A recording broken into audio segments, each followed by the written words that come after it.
Soy Manuel Montero, entré en el museo en el año 1986 a través de una exposición que hicimos para el Ministerio de Cultura y una serie de personas aprobamos una plaza de vigilante de museos y nos destinaron aquí al Museo del Prado. Pues el museo que me encontré por entonces era un museo bastante diferente al que conozco yo ahora. El hecho de que hubiese mucho público, de que fuese por la tarde, verano, por ejemplo, si te tocaban las salas de Goya, concretamente el lado oeste del edificio Villanueva, pues tenías que abrir las ventanas o cerrarlas, porque las salas no estaban climatizadas. Y la ampliación de Moneo no estaba por entonces todavía, yo creo que no estaba ni planteada, por entonces se hablaba todavía de ampliar el museo a través de lo que es el edificio y del Museo Thyssen, y bastante diferente de lo que es hoy en día.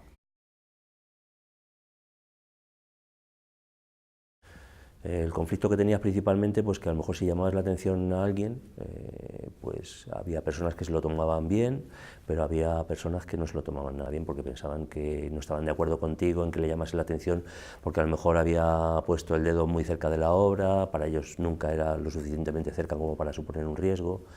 Y eso sí que supone un conflicto, sobre todo, no sé, te voy a decir, un poco emocional, porque muchas veces tú mismo te tienes que fijar una barrera entre hasta dónde puedes ser tolerante con la actitud de una persona y hasta dónde tienes que zanjarlo definitivamente. El museo pasó a ser un organismo autónomo. Entonces, de alguna manera se independizó, entre comillas, del Ministerio de Cultura, entonces teníamos nuestro propio convenio. Cuando se empezó a negociar el siguiente convenio, me acuerdo que yo como vigilante formaba parte de un colectivo que reclamábamos una reclasificación de nivel. Otros colectivos tenían otras reivindicaciones, ¿no? Como no se llegó a un acuerdo en las diferentes negociaciones que hubo, pues hubo una huelga. Una huelga que empezó siendo parcial y luego ya terminó siendo una huelga general, en la que hubo paros de cerrar el museo días consecutivos, ¿no? Yo me acuerdo de vivirlo en la puerta, de estar no muchas personas, porque al principio sí que éramos bastante gente, luego cada vez nos íbamos quedando menos, y es verdad que de sentir por una manera que siempre las dudas que te crean, ¿no? De si estás causando un mal mayor al bien que tú estás reclamando, ¿no?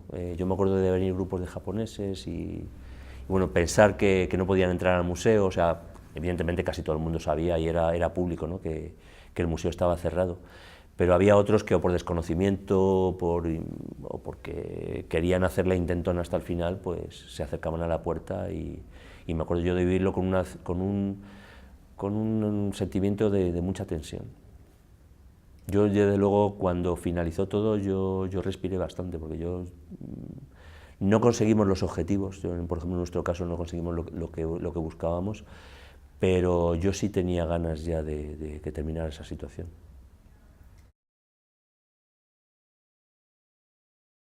Pues de vigilante estuve más o menos 2 años y 3 meses aproximadamente.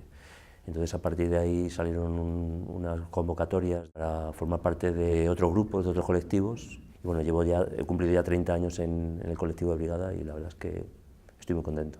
Cuando yo entré en la brigada, pues el jefe era José María Deva y luego había 2 personas fijas en el equipo que eran José López y Victoriano Moyo. Convocaron 2 plazas, que las sacamos Ángel Campos y yo. Y luego siempre, porque el trabajo del día a día lo demandaba, casi siempre había 1 o 2 personas como de apoyo, que normalmente se cogían de las salas. Y lo recuerdo como, bueno, tengo los mejores recuerdos de mi vida profesional, casi los mejores están ahí.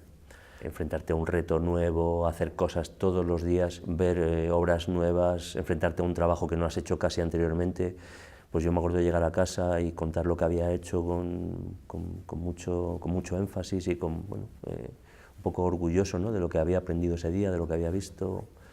El trabajar en grupo es una cosa completamente distinta, ¿no? De lo que venía haciendo hasta ahora. El trabajo a lo mejor como vigilante, aunque evidentemente estás en un colectivo, pero el trabajo a lo mejor es un poco más individualizado. Aquí en brigada hay pocos trabajos individuales, casi todos son de grupo, aunque sea mínimo 2 personas, casi todos los trabajos son así, cuando no de más. Pues la brigada principalmente se dedica a la manipulación y al movimiento y a la colocación de las obras de arte del museo. Tanto la colocación en sala como el desmontaje, como los traslados internos que se hacen a los talleres, a los almacenes. La organización de los almacenes más o menos nos pertenece más o menos a nosotros, el cómo distribuimos las obras, el tener pensado pues cómo las colocamos, el pensar que tienes que tener espacio para todas, que tienen que estar lo más accesibles posibles para cuando hay visitas tanto de conservadores como de investigadores externos. La importancia del trabajo principalmente en que tienes en tus manos las obras de arte del museo, ¿no? Que es como decir que tienes lo mejor del arte, puedes decir que mundial, ¿no? Entre lo mejor lo tienes aquí y lo tienes en tus manos. Entonces tienes que ser consciente de eso desde el principio, ¿no? Es un ejercicio que, aunque es difícil planteártelo día a día, porque no puedes estar pensando todos los días en cada momento que haces, pero sí que es verdad que lo interiorizas, ¿no? Que cada vez que haces un movimiento de una obra, la obra está en tus manos. Entonces tienes que pensar cuál es la mejor manera de manipularla, de moverla, para que desde el inicio de tu intervención sobre ella hasta el final, pues la obra quede en el mejor estado posible, ¿no? Tanto si la estás llevando a un almacén, como si la estás colocando en sala, como si la estás llevando al taller. Las Meninas es la obra, en principio, emblema del Museo del Prado, y moverla es de las obras que menos veces se han movido desde que yo estoy, desde luego, en el museo, y cada vez que se mueve siempre hay alrededor como un aura de, yo qué sé, de espectáculo, de tensión, de expectación ante qué puede pasar cuando se mueve esa obra. Hombre, entiendes que lo que es la manipulación de una obra es una cosa que habitualmente no se ve. Pues te imaginas como que es entrar un poco en un terreno o en un momento prohibido, ¿no? Yo creo que esa es la expectación que genera. Nunca es fácil hacerlo porque el comportamiento de las personas no son siempre las mismas, dependiendo si te está mirando más gente o menos gente, si tú te estás imaginando que formas parte de un espectáculo o si tienes una cámara detrás. Ahí el comportamiento de las personas varía. Entonces eso, pues tienes que tener siempre, extremar tu precaución porque eso puede suponer siempre un desliz. Yo sé que no trabajamos igual.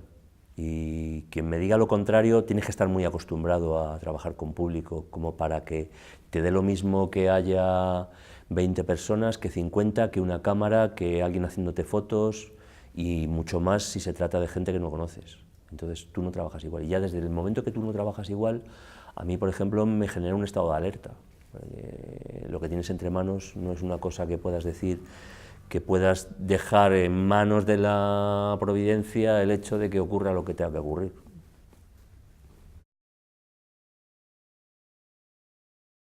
El trabajo de brigada desde que entré yo pues, ha cambiado mucho.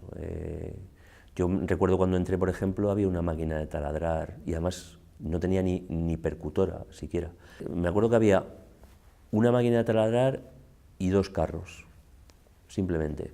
Hoy tenemos, dependiendo de qué tipo de obra, si es una pintura de gran formato, si es una escultura, si es un objeto, pues como por ejemplo piezas del Tesoro del Delfín, pues para cada tipo de obra casi tenemos un tipo de carro diferente, y de algunos evidentemente tenemos más de un ejemplar porque muchas veces los movimientos son simultáneos o requieres de más carros para transportar una obra. El tipo de colgadores, antes prácticamente cuadros solamente se colgaban con escarpias clavadas a muro, hoy en día pues también había, se estaban utilizando también los cables y lo que son las barras de acero, pero hoy en día también tenemos nuevos tipos de colgadores, se han comprado lo mejor que había en el mercado, tanto en Japón como en Alemania, que digamos que son de los mejores productores a ese nivel. El tipo de paredes, pues por ejemplo en la ampliación de Moneo hay un tipo de pared que es con pladur y madera, pues que digamos que es más sencillo, más cómodo, más rápido colgar, es muy versátil para colgar obras de exposición temporal, que el montaje tiene que ser más o menos rápido y la duración de las exposiciones es más o menos corta.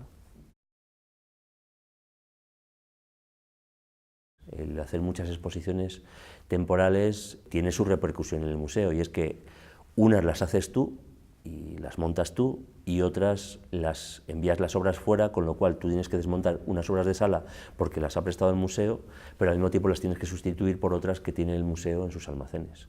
De un tiempo a esta parte nosotros hacemos un pequeño plano, un pequeño croquis de cómo está montada la sala en cada momento. Entonces eso ya te da a ti una idea más aproximada, con la experiencia, el hecho de conocer a la persona, al conservador, pues sabes que a uno pues a lo mejor le puede gustar más o menos a una altura un poco más alta, otro más baja, dispersar un poco más los cuadros, concentrarlos.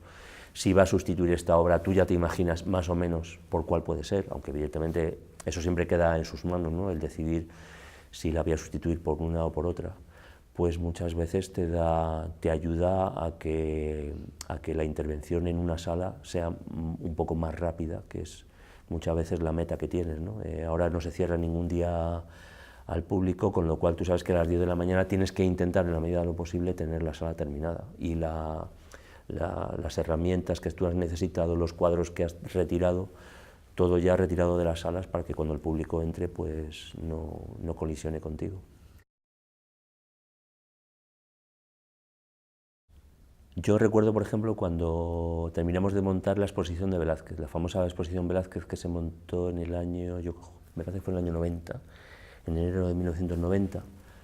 Me acuerdo que por entonces habíamos organizado un torneo de fútbol sala, aquí gente del museo, y éramos 8 equipos, y me acuerdo que nos quedábamos a trabajar, porque teníamos que trabajar por las tardes para montar la exposición, y luego salíamos corriendo porque si no, no llegábamos a jugar los partidos, ¿no? En ese momento yo no era consciente plenamente de lo que significaba el montaje de esa exposición. Yo creo que hasta que no vimos la cantidad de gente que vino en esos, yo creo que 2 meses y medio, si no recuerdo mal, la exposición empezó en enero del 90 y me parece que terminó sobre marzo aproximadamente, 2 meses y pico, sí. Cada día había más gente esperando, y cuando ya eran los últimos días de la exposición, veías, mucho antes de abrir la puerta, veías unas colas tremendas. Entonces sí recuerdo con especial cariño cuando terminé de montar la exposición, porque yo en ese momento desconocía la dimensión de lo que acababa de hacer. No yo, sino el equipo en el que estaba yo. Es la que más me llamó la atención el día que entré en el museo, y siempre que la miro, pues la miro con otros ojos. No lo sé, no sé. Tiene una luz y una manera de, no sé, de pintar la composición, Claudio de Lorena, que yo desde que la vi, no sé, siempre me llamó la atención, y es una obra que veo completamente diferente a las demás. No sé decir por qué, o sea, pero es así. Otras que las tienes como muy marcadas, como por ejemplo, pues evidentemente pues las que pueden ser las más emblemáticas, ¿no? Como por ejemplo pueden ser las Meninas, y luego otras que por las circunstancias que haya sido, pues sepas que esa obra pues a ti tienes que tener un especial cuidado, pues porque pesa mucho, porque es muy delicada, porque en cierto momento te trae un recuerdo personal, sí. Algunas sí, evidentemente, algunas es cuántas veces he podido mover yo esta obra. Yo muchas veces lo he pensado, cuántas veces en 30 años, cuántas veces hemos podido mover el museo. No es una sala que exista actualmente, sino una sala que existió. Solamente soy consciente de haber entrado al museo una vez antes de venir aquí a trabajar. Y me acuerdo perfectamente de cómo estaban colocadas las Meninas. Yo buscaba fotografías antiguas de muchas salas y encontraba de casi todas no, pero encontraba de muchas, pero de esa no. Pero no hace mucho tiempo, hace como, pues no sé, 3 o 4 años, porque este tipo de conversación la he tenido mucho con Javier Portús, y él me decía, sí, yo más o menos me gustaría encontrar fotografías de esa época, me pasa lo mismo que a ti. Pues aparecieron esas fotografías, y efectivamente el comprobar que el sueño que no había sido un sueño, lo que yo imaginaba, el niño este que había venido a ver el museo, pues que eso se correspondía con la realidad, fue para mí también como el respirar, ¿no? El decir, pues sí, pues me acuerdo perfectamente de cómo estaba, ¿no? Me sorprendía a mí mismo. Pues yo recuerdo de entrar en esa sala, de ver una obra que todo el mundo decía que era muy importante, pero a alguien decir, no tenéis que mirar el cuadro, lo que hay que mirar es el espejo, y hay que mirarlo de esta manera. Tú te tienes que colocar en un lado, sabes que eso lo recuerdo, y hay que mirar el cuadro así, entonces tú ahí apreciarás la profundidad y apreciarás incluso la atmósfera que tiene. Yo es el recuerdo que tengo. Entonces yo recuerdo de darle la espalda al cuadro y para ver el cuadro estar mirando el espejo. Y luego tengo también una curiosidad con esa misma sala, pero puesta de otra forma, que es como yo la conocí. Cuando yo entré en el museo, la iluminación que tenían las meninas era una iluminación lateral. No la veías porque la sala estaba tapizada y la iluminación esta lateral, que estaba colocada como a modo de bisel, estaba también tapizada, con lo cual te pasaba bastante desapercibido. Los focos prácticamente no se veían, porque no eran cenitales, sino que estaban colocados en un lado. Entonces, haciendo un poco de alusión a lo que decíamos antes, de que los lunes prácticamente aquí no había casi gente, pues yo había veces que si el trabajo me lo permitía, yo me daba vueltas por allí y muchas veces me quedaba mirando la obra y cuando estaba sobre todo en brigada recordaba muchas cosas que había oído a los guías, más o menos, bueno, pues uno te contaba la historia del cuadro de una manera, otro de otra. Y yo me quedaba mirando el cuadro y bueno, pues tendía a pensar, pues hacer comparaciones con lo que había escuchado, ¿no? Un buen día yo paso por esa sala y veo que el cuadro no está. No le veo, o sea, yo sé que está porque distinguía el marco, más o menos percibía la sombra, pero el cuadro no lo veía. Entonces, lo primero que pensé automáticamente es que, anda, pues el cuadro no tiene luz. El cuadro, no digo que estuviese iluminado, sino que el cuadro no tenía luz. Porque yo me había integrado, yo creo que tanto ya en el cuadro, que yo me imaginaba que la luz que tenía era del cuadro. Y lo que había pasado simplemente es que se había ido la luz o habían cortado algún circuito en ese momento para hacer la reforma que fuese y simplemente habían cortado esa obra. Yo, el segundo ese o 2 segundos que tardé en comprenderlo, me supuso una decepción porque dije, anda, pues el cuadro no tiene luz.